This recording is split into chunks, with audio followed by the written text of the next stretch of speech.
강남권 재건축 단지에서 시작된 아파트값 상승세가 인근 수도권까지 확산되고 있습니다. 시중은행들이 하반기 1,400여 명에 달하는 인원을 새로 채용할 전망입니다. 금융공공기관에 이어 은행과 카드, 보험 등 민간금융사들이 소멸시효가 지난 채권을 포기하는 작업에 들어갔습니다. 기아차 노조와 사측 간 통상임금 소송 1심 선고가 임박한 가운데 같은 소송을 진행 중인 타 기업들도 결과를 주시하고 있습니다.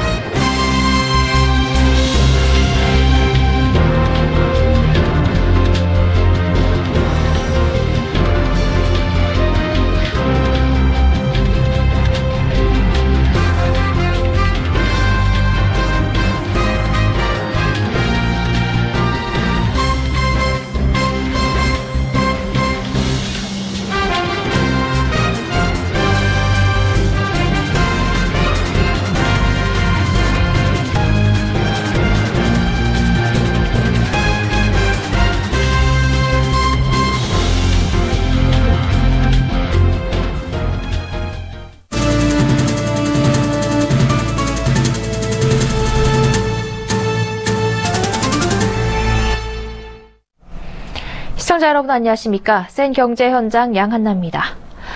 강남권 재건축 단지에서 시작된 아파트값 상승 추세가 인근 수도권까지 확산되고 있습니다. 상황이 이렇자 정부는 내일 추가 부동산 규제 대책을 내놓을 예정입니다. 집값 상승의 발원지인 강남권 재건축을 집중 규제하는 투기 과열지구 지정 등이 나올 것으로 예상됩니다. 보도에 정창신 기자입니다. 부동산 114 조사에 따르면 지난주 서울 아파트값 주간 상승률은 0.57%를 기록했습니다. 올 들어 최고치입니다. 특히 강남권 재건축 단지의 아파트값 상승률은 0.9%에 달해 서울 상승을 이끌었습니다. 이 같은 분위기는 인근 수도권으로 확산되는 모양새입니다. 분당, 위례 등 신도시가 일주일 새 0.15% 오르는 등 서울을 제외한 경기, 인천 등 수도권은 0.1% 상승했습니다. 지난 6월 문재인 정부의 첫 부동산 대책이 나온 뒤 규제 효과가 떨어지자 부동산 시장에선 더욱 강력한 규제 대책이 필요한 것 아니냐는 분위기입니다. 부동산 규제 종합판으로 불리는 투기 과열지구 지정이 나올 것으로 관측되는 이유입니다. 투기 과열지구로 지정되면 재건축 조합원 지위 양도가 금지됩니다. 재건축 아파트의 매매 거래가 사실상 금지되는 겁니다. 여기에 5년 내 당첨 사실이 없어야 1순위 청약을 할 수 있고 분양권 전매는 최대 5년간 금지됩니다. 전용 면적 85제곱미터 이하 아파트 분양 물량 가운데 50%는 청약 1순위자 중 35세 이상이면서 무주택 5년 이상 세대주에게 공급해야 합니다. LTV DTI는 40%로 떨어져 대출받아 집을 사는 건 더욱 힘들어지게 됩니다. 업계에선 자금 조달 계획 신고를 의무화하는 주택거래 신고지역도 지정될 것으로 관측하고 있습니다. 이 지역으로 지정되면 전용 면적 60제곱미터 초과주택을 사고 팔 때 15일 내 관할 시군구의 실거래 가격, 주택 구입 자금 조달 계획 등을 신고해야 합니다. 또 매매 가격이 6억 원을 초과할 경우 주택 구입 자금 조달 계획에 더해 입주 계획도 함께 제출해야 합니다. 부모가 준 돈으로 집을 살 경우 증여세 등 세금을 제대로 내지 않은 행위 등이 적발되므로 자금 출처를 명확히 밝힐 수 없으면 주택 구입이 어려워지는 겁니다. 투기 과열지구 지정이 강남권에만 한정된다면 수도권 신도시 등의 집값이 더욱 오르는 풍선 효과가 나타날 것으로 우려됩니다. 서울경제TV 정창신입니다. 시중은행들이 올 하반기 1,400여 명의 신입사원을 뽑습니다. 작년에 비해 채용 규모가 대폭 늘어난 겁니다. 4차 산업혁명에 대비해 IT와 디지털 분야 인력 채용이 특히 늘어날 것으로 예상됩니다. 앵커 리포트입니다. 은행권이 새 정부의 일자리 창출 목표에 발맞춰 채용 확대에 적극 나서고 있습니다. 시중은행 중 가장 먼저 하반기 채용 일정을 알린 우리은행. 공고에 따르면 이달 28일부터 9월 21일까지 작년의 2배 수준인 300여 명을 채용하기로 했습니다. KB국민은행은 이달 중순부터 신입 채용에 나섭니다. 윤종규 국민은행장은 앞서 하반기 채용 확대를 검토한다고 밝힌 바 있어 작년 공채 인원 240명보다 더 많은 인원을 뽑을 것으로 보입니다. 여기에 지역 인재를 뽑는 방안도 고려 중입니다. 신한은행과 KB하나은행 등은 9월 이후 채용을 계획하고 있으며 뽑는 인원은 최소 각각 300여 명, 150여 명 이상이 될 것으로 업계는 내다보고 있습니다. 농협은행은 상반기 200명을 뽑은 데 이어 하반기에 작년과 비슷한 140여 명을 채용할 예정이며 기업은행도 이달 말부터 작년과 비슷한 수준인 190여 명을 뽑을 예정입니다. 이들 채용 규모를 어림잡으면 하반기 은행권에서 모두 1,400여 명의 신입사원이 뽑힐 것으로 파악됩니다. 특히 인터넷 전문 은행과의 경쟁과 핀테크 기술 확보 등을 위해 정보기술과 디지털 분야 인재 채용이 늘어날 전망입니다. 실제 우리은행이 작년 뽑은 일반직 신입행원 150명 가운데 이공계나 IT 관련 전공자 비중은 30.7%에 달했습니다. NH농협은행과 KB하나은행도 작년 이공계 분야 합격자가 각각 전체 14%, 10%에 달했습니다. 서울경제TV 양한나입니다. 은행과 보험, 카드사 등 민간금융사들이 소멸시효가 지난 채권을 포기하는 작업에 돌입했습니다. 그간 금융회사들은 채권의 소멸시효가 다가올 때마다 무작정 지급 명령을 통해 시효를 연장 관리해왔는데요. 돌려받을 가능성이 없는 채권을 실익도 없이 계속 관리하는 것보단 포기하고 취약계층의 재기를 돕는 게 더 의미 있다는 공감대가 형성되고 있습니다. 정훈규 기자입니다. 은행, 카드, 보험 등 민간 금융사들이 각 업권별 협회를 중심으로 소멸시효 완성 채권 관리에 대한 가이드라인을 세우고 소각 작업에 나설 계획입니다. 정부가 이달 말까지 22조 원 가까운 금융 공공부문의 채권을 일괄 소각하기로 하면서 연말까지 민간 금융사들의 자율적인 동참을 주문했기 때문입니다. 금융위원회에 따르면 민간 금융사들이 보유한 소멸시효 완성 채권 규모는 지난해 말 기준 4조 원 정도로 추정됩니다. 이 채권들이 소각될 경우 혜택을 볼 채무자는 91만 명에 달합니다. 은행연합회는 이미 비탄감 기준 마련을 위한 태스크포스를 꾸렸고 여신과 보험업계도 논의를 시작해 이르면 이달 말부터 순차적으로 채권 소각 가이드라인을 마련할 방침입니다. 특히 금융사들은 이번 채권 소각 작업을 계기로 그간 무분별하게 이루어졌던 소멸시효 연장 관행도 개선할 예정입니다.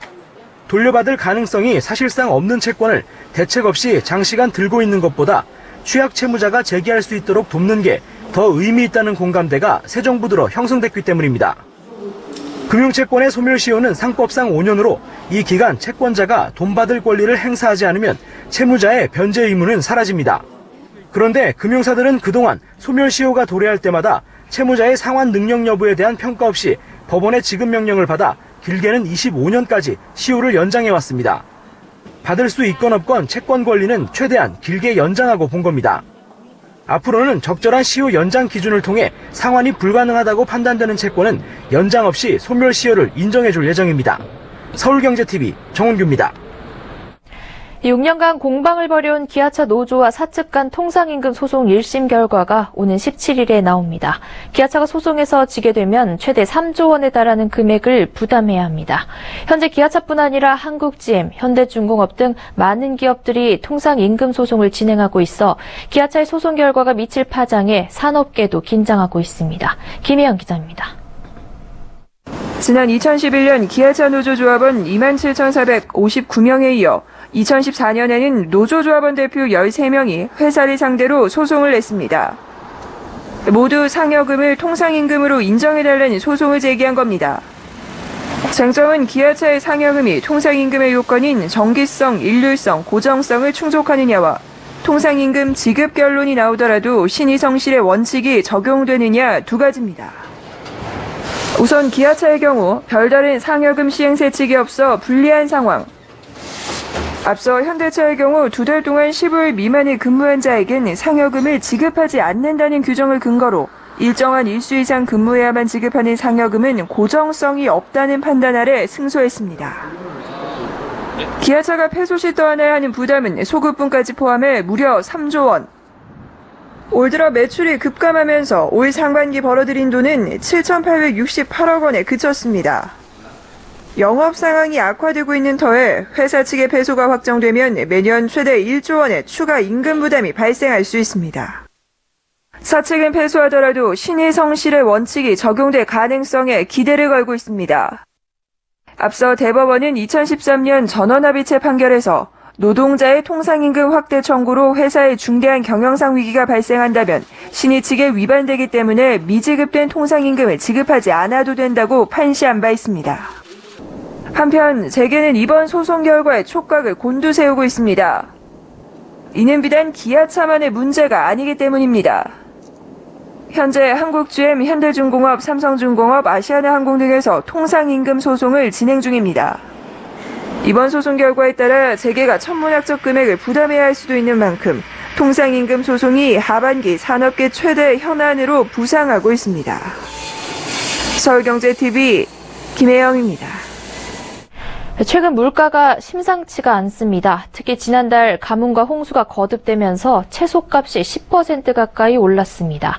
장바구니 물가로 불리는 생활물가는 5년 6개월 만에 최고치를 기록했습니다. 이보경 기자가 보도합니다.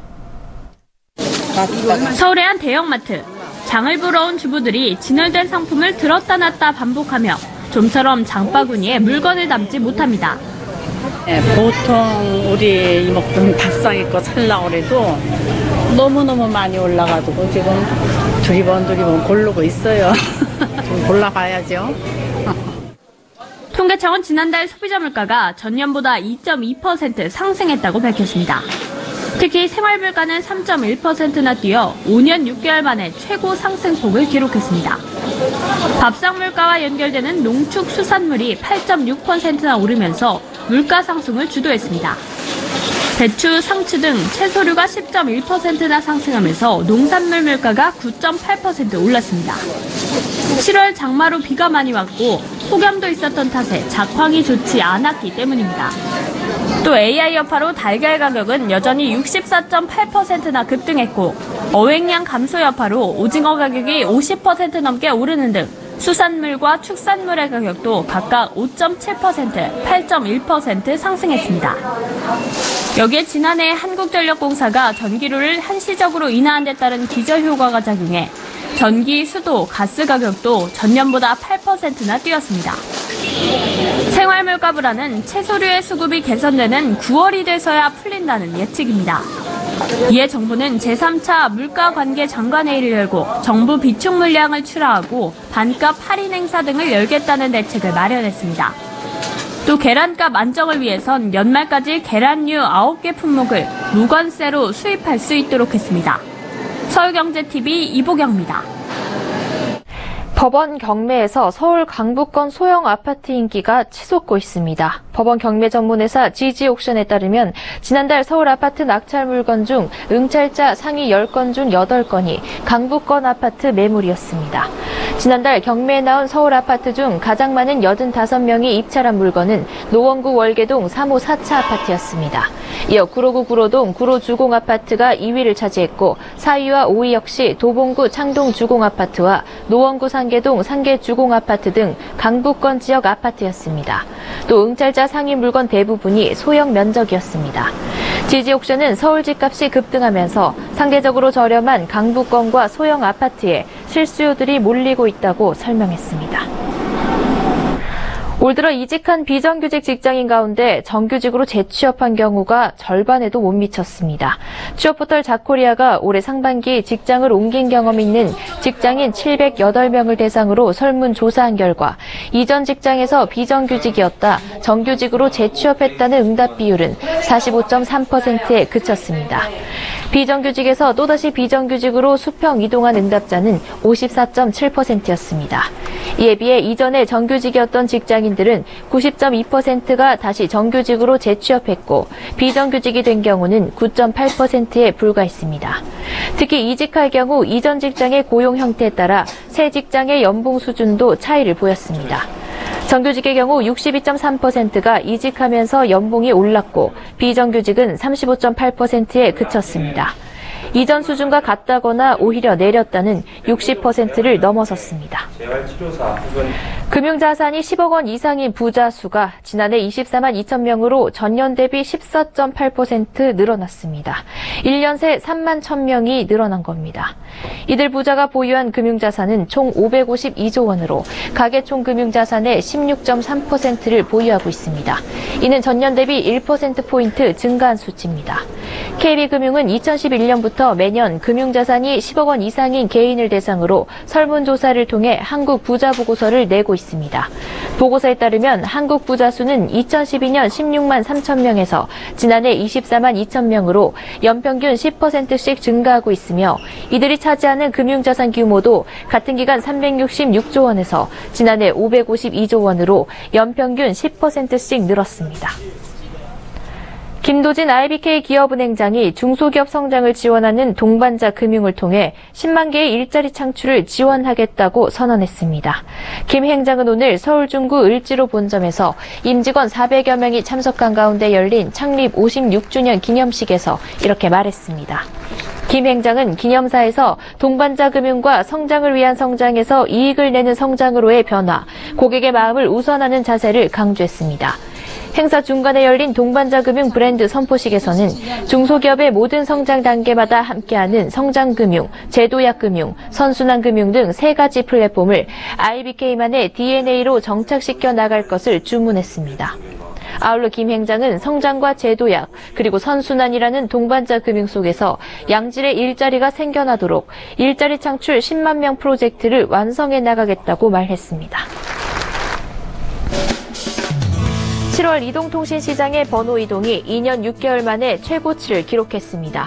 갤럭시 노트 F1을 비롯한 중저가 폰들이 잇따라 출시되면서 번호 이동 수요를 자극한 것으로 분석됩니다.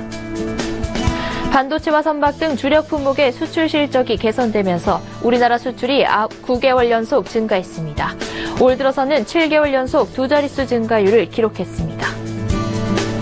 금융감독원은 여름 휴가철을 맞아 보이스피싱 및 대출 사기가 급증하고 있다며 이에 대한 주의를 촉구하는 소비자 경보를 발령했습니다. 국내 완성차 업계에선 거의 유일하게 지난달 르노 삼성 자동차의 내수와 수출이 모두 늘었습니다. 지난달 판매량은 23,295대로 전년 동기 대비 26% 증가했습니다.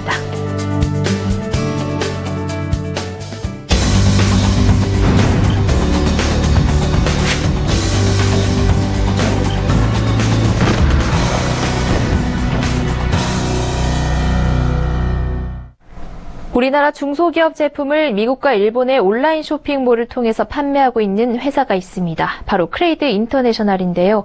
이 회사는 아마존과 이베이를 통해 미국의 제품을 판매하고 있고 일본의 온라인 마켓을 통해 일본 소비자들도 공략하고 있습니다. 특히 크레이드 인터내셔널의 이재석 대표는 29살의 나이에 창업을 해 현재는 연간 50억 원의 판매고를 달성할 정도로 중소기업의 수출 천병 역할을 톡톡히 해내고 있습니다. 김상윤 기자가 만나봤습니다. 이재섭 크레이드 인터내셔널 코리아 대표는 아침 회의를 통해 미국과 일본 지사에서 올라온 보고를 받고 서울 본사 직원들과 하루 일과를 체크합니다. 우연한 기회에 호주 무역회사에 한국 액세서리 제품을 소개하면서 이 대표는 무역업에 뛰어들었습니다. 창업 이후 8년이 지난 현재 회사 규모는 2009년과 비교할 때 비약적으로 성장했습니다. 이 대표는 호주 무역회사에 한국 업무를 지원하면서 별도로 이베이에 한국의 액세서리 제품을 판매하는 일을 시작했습니다. 본업은 호주 무역회사의 한국 지원 업무이고 부업은 이베이에 한국 제품을 판매하는 것이었습니다. 하지만 이베이를 통한 판매가 늘어나면서 본업과 부업의 매출도 역전되기 시작했습니다. 특히 2013년에 중소기업진흥공단이 진행하는 온라인 B2C 판매 대행 지원 사업에 선정되면서 2014년부터는 100개의 중소기업의 수출 대행 업무를 도맡게 됐습니다. 이베이 온라인 세미나를 듣고 나서 동대문, 남대문 액세서리 제품들을 판매하기 시작했었는데요. 처음에는 호기심 차원에서 시작을 했었지만 한국 제품들의 품질, 디자인, 가격, 판매 경쟁력이 있다 보니까 판매가 처음부터 좀 잘 진행이 됐었습니다. 그리고 하루에 한 100개 이상 판매가 되는 날들이 굉장히 많았었습니다. 이 대표는 이베이에서 제품을 판매한 것 외에 이베이 코리아가 인정하는 전문 강사로도 나섭니다.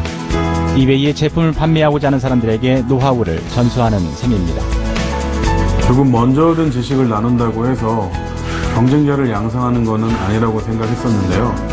강의를 준비하면서 마켓을 공부하다 보니 그 안에서 그 방법을 찾을 수 있었고 교육생들의 질문에 대해서 같이 고민하다 보니 스스로 성장할 수 있었습니다. 회사 규모도 자연스레 커졌습니다. 지난 2009년 창업 당시에는 매출 1억 원에 불과했지만 지난해에는 수수료 매출로 약 10억 원을 기록했습니다. 임직원도 국내에 18명, 미국 사무소에 2명, 일본 도쿄 사무소에 4명의 직원이 근무합니다. 이재섭 대표는 한국 중소기업 제품을 보다 효과적으로 세계 시장에 판매하기 위해 영토 확장도 추진하고 있습니다. 미국과 일본 등의 온라인 쇼핑몰에만 의존하던 것에서 벗어나 현지 오프라인 매장에까지 판매 채널을 늘리고 있는 중입니다. 이미 일본에서는 지난해 한글 디자인 캐릭터 상품을 도쿄 헨즈라는 일본 대표 생활잡화 매장에 팝업 스토어 형태로 입점시켰습니다. 판매 성과 추이를 보면서 팝업 스토어 수를 늘려나간다는 보관입니다. 아울러 오는 9월에는 도쿄 기프트쇼에 캐릭터 제품 판매를 위한 부스를 만들어 일본 오프라인 시장 유통 개척에 나설 예정입니다. 미국 역시 시카고 사무소의 직원 등을 통해 오프라인 매장의 제품 판매를 위한 작업을 병행하고 있습니다. 조만간 가시적인 성과가 나올 것으로 보입니다. 일본과 미국에 이어 홍콩, 중국, 동남아 지역에 현지 오프라인 박람회에 저희 고객사들의 경쟁력 있는 제품들을 가지고 오프라인 마켓에 진출할 예정입니다. 세계 시장 수출을 저희가 담당하기 위해서는 다양한 채널들이 필요한데요. 해외 오프라인 시장으로 영역을 확장하고 있습니다. 이 대표는 한국 제품의 수출을 늘리기 위해서는 제품의 매력 포인트를 잡는 것이 가장 중요하다고 말합니다. 한국산 제품을 해외 판매할 때는 품질, 디자인, 가격 등이 중요하지만 가장 중요한 건 차별화된 포인트, 차별화된 셀링 포인트로 현지인들을 공략해야 한다는 점입니다. 그렇기에 단순히 제품을 판매하기보다는 글로벌 셀러들과 어떻게 경쟁할지 마케팅 플랜을 수립한 뒤 시장에 뛰어들어야 된다고 생각합니다. 이 대표는 또 미국과 일본에서 검증된 제품을 앞세워 중국의 온라인 시장 진출도 준비하고 있습니다. 중국 시장에서 저가 제품과 경쟁할 때 차별화된 품질과 디자인으로 승부를 걸면 충분히 승산이 있을 것이라고 확신하고 있기 때문입니다. 이 대표는 자신이 세운 크레이드 인터내셔널을 중소기업 제품 수출을 위한 마중물로 삼고 싶다고 합니다. 2009년에 혼자 창업을 한 뒤 정부 수출 지원 사업을 통해 많은 도움을 받았습니다.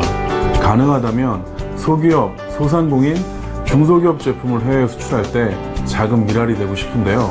나아가서는 아시아에서 인정받을 수 있는 온라인 오프라인 무역회사로 만들고 싶습니다. 청년 실업률이 치솟고 있는 가운데 29살에 창업을 통해 중소기업의 수출 천병 역할을 해내는 이재섭 대표의 앞으로 행보에 관심이 모아지고 있습니다. 서울경제TV 김상용입니다.